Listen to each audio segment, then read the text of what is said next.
नमस्कार दोस्तों अगर आप में से जो भी लोग स्टॉक मार्केट को थोड़ा सा भी ट्रैक करते हैं आपको पता होगा आज हमारे भारत के स्टॉक मार्केट में एक बड़ी गिरावट देखने को मिली है। और देखिए ये सिर्फ सेंसेक्स और निफ्टी की बात नहीं है, ओवरऑल जो पूरा ब्रॉडर मार्केट है, चाहे वो स्मॉल कैप हो, मिड कैप हो, फाइनेंशियल स्टॉक्स हो गए, हर जगह आपको एक बड़ी गिरावट देखने को मिलेगी। मैं ये नहीं कहूंगा कि कोई क्रैश हो गया है, लेकिन वो याद दिलाता है जब कोविड का समय स्टार्ट हुआ था और जिस प्रकार से गिरावट हुई थी स्टॉक मार्केट में, वो डर आज भी इन्वेस्टर्स के मन में बना हुआ है। लेकिन मैं आपको यहां पर बता दूं कि आज जो ये बड़ी गिरावट हुई है इसका मतलब ये नहीं है कि जो अभी एचएमपीवी का इफेक्ट है वो तो है ही है थोड़ा बहुत, लेकिन इससे भी ज्यादा कई और रीजंस भी हैं और वो मैं आपको समझाऊंगा वीडियो के अंदर कि एग्जैक्टली हो क्या रहा है, भारत का स्टॉक मार्केट इतना क्यों गिरा। चलिए आगे बढ़ते हैं, लेकिन उससे पहले आप सबको ये भी बता दूं कि स्टडी आईक्यू पर हमारा जो स्किल कोर्सेज है, जैसे कि स्टॉक मार्केट इन्वेस्टिंग का पूरा कोर्स, जिसके अंदर बेसिक से लेकर एडवांस तक का जो पूरा स्टडी है, चाहे वो अगर आप बिगनर हो या फिर अगर आप ऑलरेडी इन्वेस्ट कर रहे हैं, अगर आप एक इन्फॉर्म्ड डिसीजन लेना चाहते हैं और स्टॉक मार्केट में बेटर परफॉर्म करना चाहते हैं, तो हमारे सभी रजिस्टर्ड एक्सपर्ट के द्वारा ये जो पूरा कोर्स है वो कंप्लीट किया जाएगा। लिंक दिया है कमेंट सेक्शन में, यूज करना है आपको ये कोड अंकित लाइव ताकि आप मैक्सिमम डिस्काउंट ले सकें। और इसके अलावा अगर आप एमसीक्यूज अटेम्प्ट करना चाहते हैं तो मेरे इंस्टा पेज पर जाइए, वहां पर स्टोरीज में जितने भी एमसीक्यूज हैं उसको भी आप अटेम्प्ट कर पाएंगे। चलिए शुरुआत करते हैं और सबसे पहले ये देखते हैं कि एग्जैक्टली हुआ क्या है। देखिए आज भारत का स्टॉक मार्केट काफी ज्यादा प्रेशर में था। आप देख सकते हो यहां पर जो निफ्टी है इसमें तो एक समय करीब 450 पॉइंट की गिरावट हो गई थी, लेकिन मार्केट क्लोज होते होते यहां पर आप देख सकते हो लगभग 1.5% की गिरावट देखने को मिली है, 376 पॉइंट्स डाउन है। वहीं सेंसेक्स भी लगभग 1500 पॉइंट्स के आसपास एक समय में डाउन हो गया था, लेकिन क्लोज होते होते 1200 पॉइंट की यहां पर गिरावट आई है। ओवरऑल मैं आपको बताऊं तो इंडियन स्टॉक मार्केट में लगभग 324 स्टॉक्स ऐसे हैं जो कि लोअर सर्किट पर छुए हैं। सोचिए लोअर सर्किट पर छुए हैं।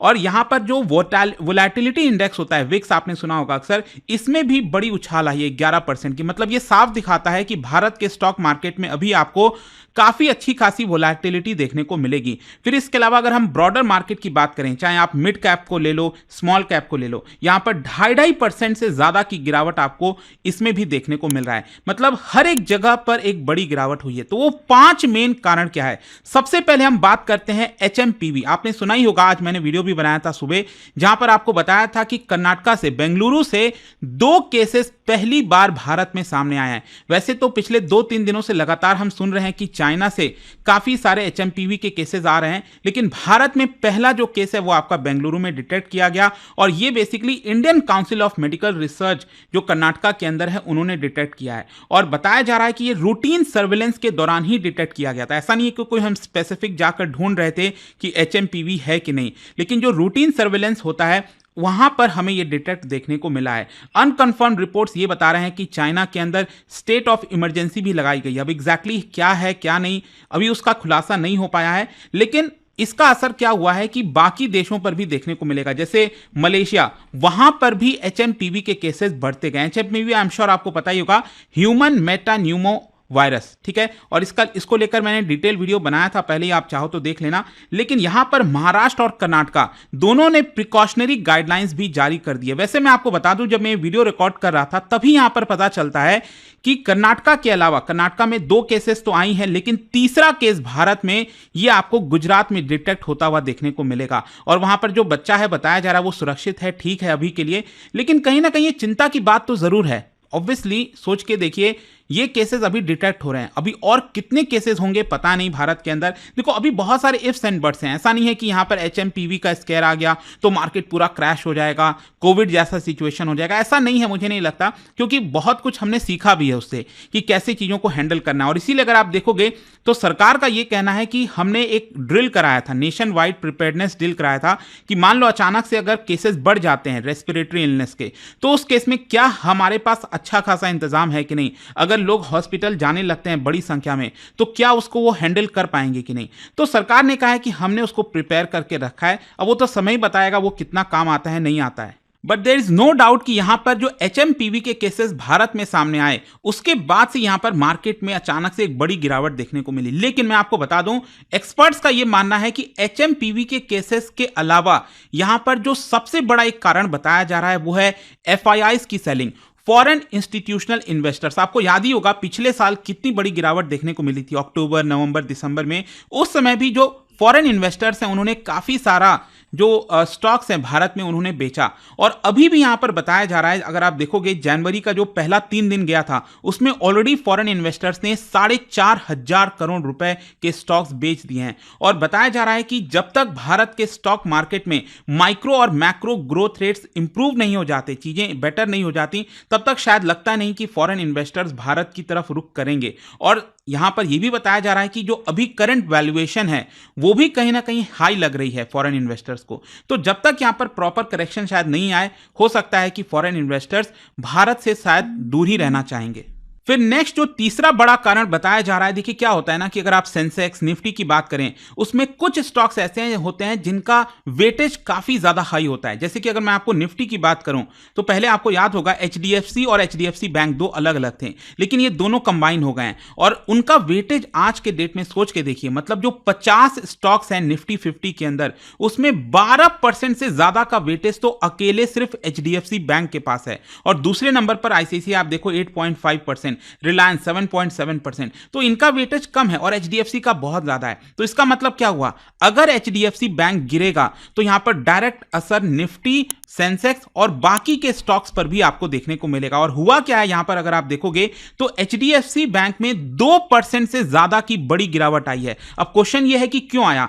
एक्चुअली एचडीएफसी बैंक का क्वार्टरली अपडेट सामने आया जिसमें यह पता चला है कि डिपॉजिट ग्रोथ ज्यादा है एचडीएफसी बैंक के अंदर और जो लोन वो लोग देते हैं उसमें ग्रोथ बहुत कम है। अब ऑब्वियस सी बात है, मान लो कोई भी बैंक है, अगर उसको प्रॉफिट कमाना है तो यहां पर जो लोग पैसा जमा कर रहे हैं, डिपॉजिट कर रहे हैं, तो उसको तो इंटरेस्ट देना पड़ेगा। मतलब एचडीएफसी बैंक अपने जेब से देगी ना उनको इंटरेस्ट, चाहे वो 3% हो, 4% हो, जितना भी हो। लेकिन एचडीएफसी बैंक उस डिपॉजिट को जब तक लोन नहीं दे पाएगी लोगों को, वो प्रॉफिट कैसे कमाएगी। तो यहां पर अगर आप देखोगे डिपॉजिट ग्रोथ में लगभग 15% से ज्यादा की बढ़ोतरी हुई है। वहीं अगर हम लोन की बात करें एचडीएफसी बैंक में तो सिर्फ 3% की बढ़ोतरी हुई है। तो इसकी वजह से एचडीएफसी बैंक में यह बड़ी गिरावट हुई और उसका असर बाकी के स्टॉक्स पर भी आपको देखने को मिला। नेक्स्ट अगर हम बात करें यहां पर चौथा मेजर कारण वो है म्यूटेड अर्निंग्स एक्सपेक्टेशन। एक्चुअली अगर आपको याद होगा क्वार्टर टू का मतलब हुआ जुलाई, अगस्त और सितंबर, यहां पर जो कंपनीज के नतीजे सामने आए थे कि उनका रेवेन्यू कितना है, प्रॉफिट कितना है, वो जो सारी चीजें सामने आई थी वो बहुत ज्यादा खराब थी। एंड उसी का कारण था कि अक्टूबर में, नवंबर में भारत के स्टॉक मार्केट में गिरावट हुई। लेकिन उस समय यह सोचा जा रहा था कि जो Q3 होगा और जो Q4 होगा वो शायद बेटर हो। मतलब अक्टूबर, नवंबर, दिसंबर जो ऑलरेडी खत्म हो गया है, अब यहां पर कंपनीज के रिजल्ट आना स्टार्ट हो जाएंगे। आप देखोगे तो Q3 के भी ऐसा लग रहा है अब यहां पर कि रिजल्ट उतने बेहतर ना हो और ओवरऑल 2025-26 का ओवरऑल जो नतीजा हो वो शायद बेटर ना देखने को मिले। तो ये भी एक मेजर कारण बताया जा रहा है, क्योंकि जब तक कंपनीज अच्छा परफॉर्म नहीं करेंगी, पहले तो हमने सोच कर रखा था कि बेटर परफॉर्म करेंगी, उसकी वजह से स्टॉक मार्केट बढ़ गया, लेकिन अब पता चल रहा है कि वो इतना अच्छा परफॉर्म नहीं करेंगी। तो जाहिर सी बात है ना कि जितना मार्केट पहले बढ़ा था एक्सपेक्टेशन के हिसाब से, उतना तो वो गिरेगा ही गिरेगा। तो यही चीज यहां पर हो रहा है। और आखिरी मेजर कारण पांचवां, देखिए अभी क्या है ना, अमेरिका के अंदर आपको पता है एक बड़ा बदलाव होने जा रहा है। 20 जनवरी को फाइनली डोनाल्ड ट्रंप राष्ट्रपति बन जाएंगे और आते ही आपको पता है उन्होंने पहले से ही अनाउंस कर दिया है कि वो टैरिफ लगाना स्टार्ट कर देंगे। चाइना के ऊपर 10%, मैक्सिको, कनाडा के ऊपर 25%। तो इसकी वजह से इन्फ्लेशन आएगा, बढ़ोतरी होगी। लेकिन कहीं ना कहीं बताया जा रहा है कि ये अमेरिका के स्टॉक मार्केट के लिए बेहतर होगा। तो इसकी वजह से भी क्या है ना, यहां पर जो इन्वेस्टर्स हैं वो अपना पैसा भारत के स्टॉक मार्केट से निकालकर अमेरिका की तरफ ले जा रहे हैं। And that is one of the big reason. यहां पर अगर आप देखोगे हमारा जो इंडियन रुपी है वो काफी नीचे चला गया, मतलब ऑल टाइम लो पर है। सोच के देखिए लगभग 86 के आसपास चला गया। शायद हमने रिसेंटली सोचा भी नहीं होगा, ज्यादा से ज्यादा लग रहा था कि चलो 82, 83 तक चला जाएगा, लेकिन यहां पर 86 के करीब चला गया है रुपए, $1 इक्वल्स टू। तो ओवरऑल सिचुएशन भारत की इकोनॉमी की भी अच्छी नहीं है एंड ऊपर से ये HMPV आ गया यहां पर। तो आई होप कि आपको समझ में आ गया होगा भारत का स्टॉक मार्केट आज इतना क्यों गिरा और आगे भी अभी थोड़ा संभल के रहना होगा। अब देखते हैं आगे क्या होता है। बाकी आप क्या सोचते हो मुझे कमेंट्स में जरूर बताइएगा। जाने से पहले एक इंटरेस्टिंग क्वेश्चन, क्या बता सकते हो इनमें से कौन से इंस्टीट्यूशंस वॉशिंगटन कंसेंसस के पार्ट थे? ये आपको यहां पर बताना है। इसका राइट आंसर आप सबको पता है, मेरे इंस्टाग्राम पर तो मिलेगा ही। वहां पर अगर आप नहीं हो कोई बात नहीं, टेलीग्राम से ले सकते हैं इसका सही उत्तर। मैं कई सारे जो MCQs हैं वो यहां पर स्टोरीज में डालता रहता हूं। अगर आपको PDF चाहिए तो टेलीग्राम पर आइए, अलग अलग सोशल मीडिया पर आप जुड़ पाओगे। और जैसा मैंने आपको बताया, अगर आप UPSC की तैयारी कर रहे हैं, कोई भी बैच चाहते हैं, you can simply use this code Ankit live to get maximum discount.